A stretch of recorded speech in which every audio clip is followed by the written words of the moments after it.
Chose promise, chose due. Tout à l'heure, un membre de la commission ressources viendra vous présenter un peu le bilan financier de tout ce que nous avons pu recueillir depuis le commencement de notre projet construction église. Alors, je vous donne quelques informations utiles pour la vie de notre communauté chrétienne. Il y a un projet de mariage entre Vincent Jean-Luc René André Châtelain, domicilié à Cholet, 22 avenue de l'Europe, Cholet, France, en la paroisse Sacré-Cœur de Cholet, et Marthe Fatou Ndour, domicilié à 11 Nord-Foy Azur 3, Dakar, en cette quasi-paroisse Saint-Jean-Bosco. Les personnes qui connaîtraient quelqu'un empêchement à ce mariage sont obligées en conscience de nous en avertir, ou si elles préfèrent d'en informer au plus tôt l'autorité diocésaine. Le mariage est prévu pour le 1er mai. C'est la deuxième publication. Et le mariage, c'est ici même, à Nord-Foy. Il y a un projet de mariage entre Jean-Baptiste Ousmane Diouf, domicilié à Ouest-Foy, en la quasi-paroisse Saint-Jean-Bosco, et Delphine Clémentine Faye, domiciliée à UCAD 3, en la quasi-paroisse L'Enfant Jésus de Prague, de Tiwawan, Peul. Les personnes qui connaîtraient quelqu'un empêchement à ce mariage sont priées en toute liberté de conscience d'en informer le curé ou l'autorité diocésaine compétente. Et aussi, le mariage aura lieu à Cœur Massa. C'est la deuxième publication.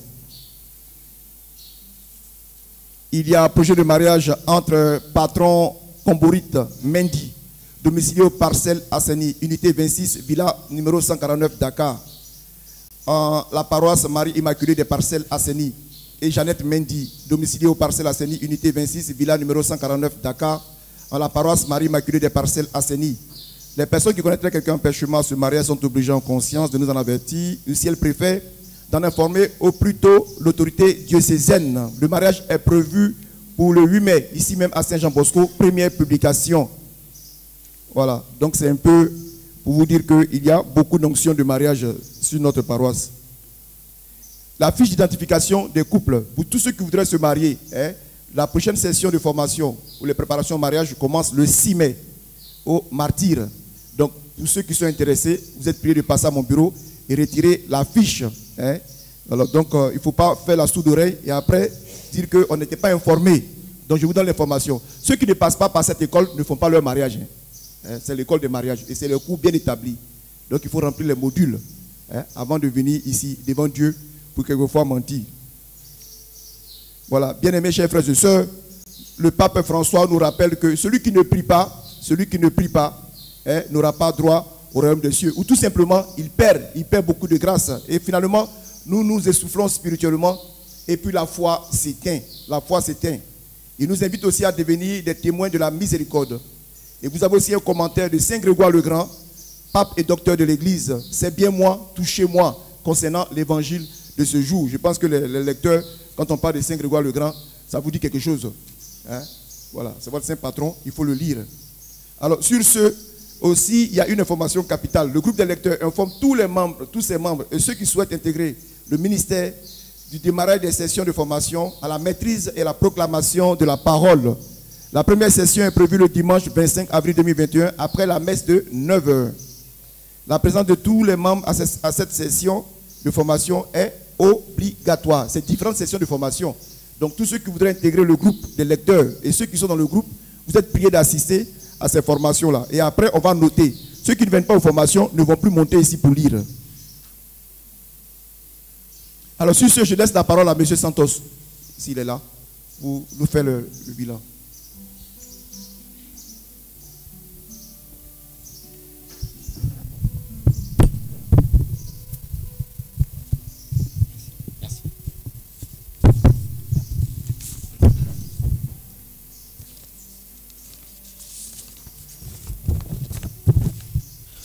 Bonjour, chers frères et sœurs en Christ.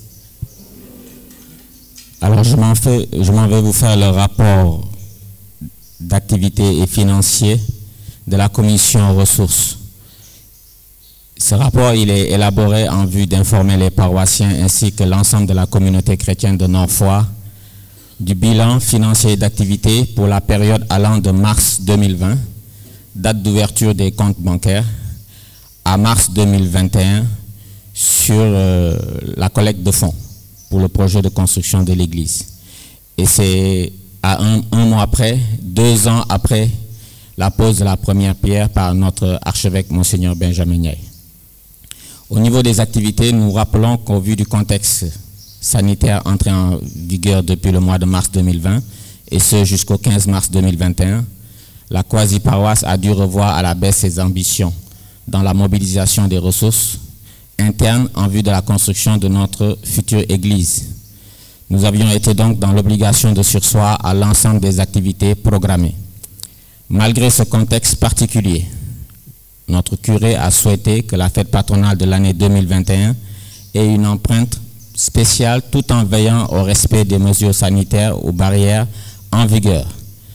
Ainsi, nous avons quand même tenu le Triduum les 29, 30 et 31 janvier 2021 et il a été marqué par la récitation du chapelet en communauté et la célébration eucharistique durant ces 3 jours.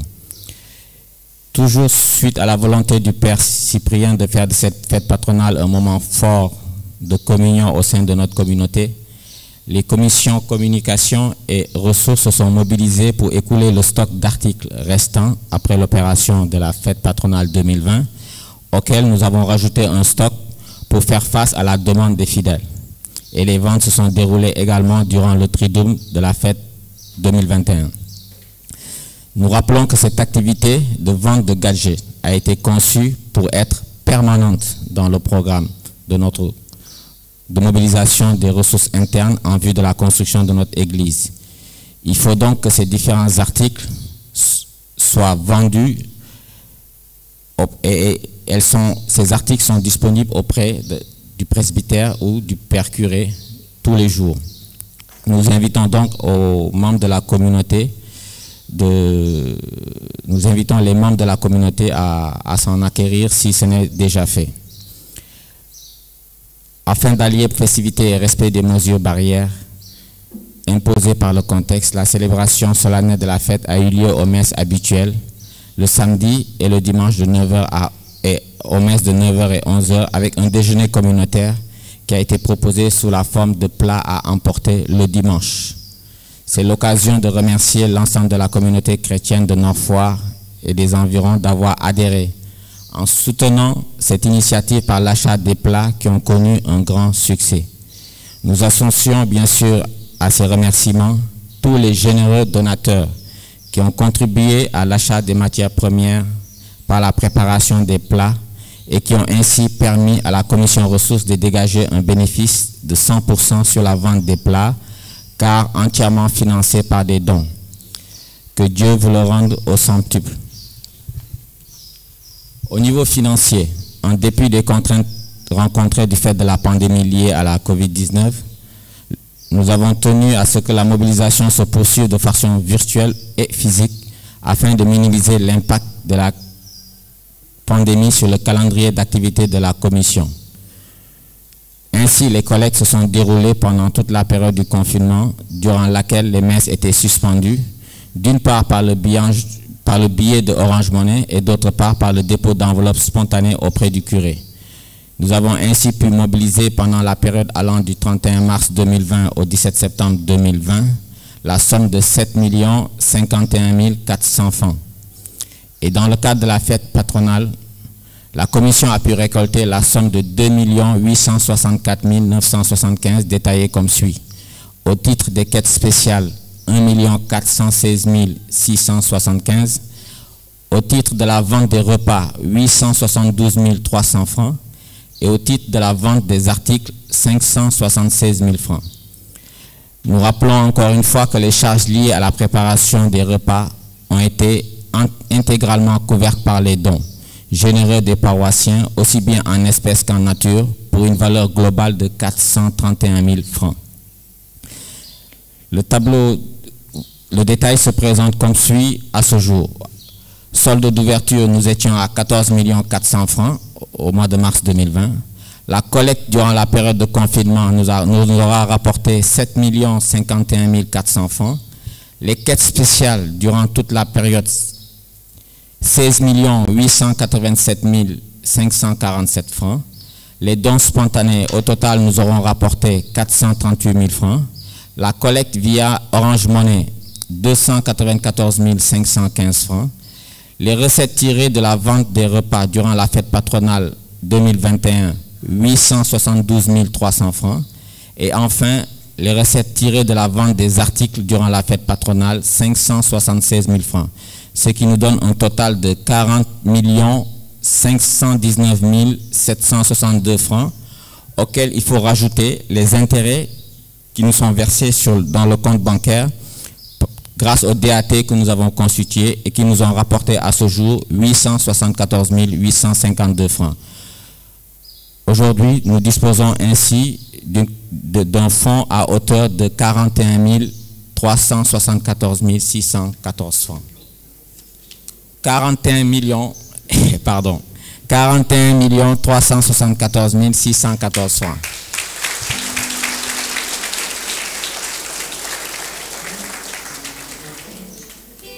Le total des collectes, toutes sources de financement confondues depuis l'ouverture des comptes bancaires, donc s'élève à 40 579 762 francs.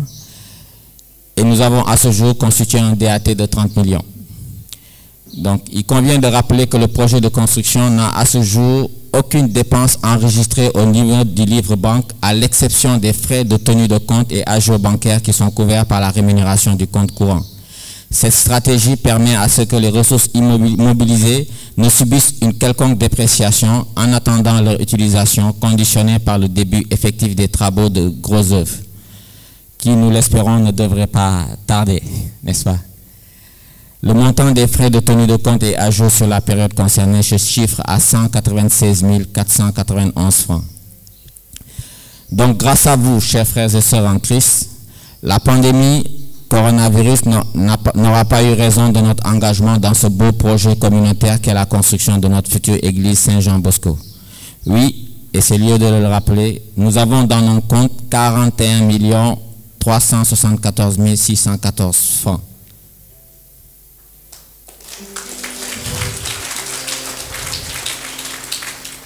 Nous allons conclure en remerciant tous les acteurs qui ont soutenu la commission ressources dans la mise en œuvre de ces activités, à savoir la commission communication, la commission sécurité, plus particulièrement les femmes de la paroisse qui ont su assurer la cuisine, ainsi que tous les anonymes qui ont offert leur soutien.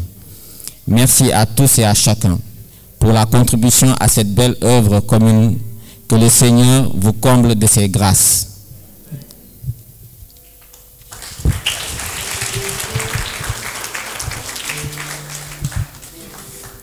Donc merci à M. Santos, merci à tous les membres du directoire, avec toutes les commissions engagées pour la mobilisation des fonds.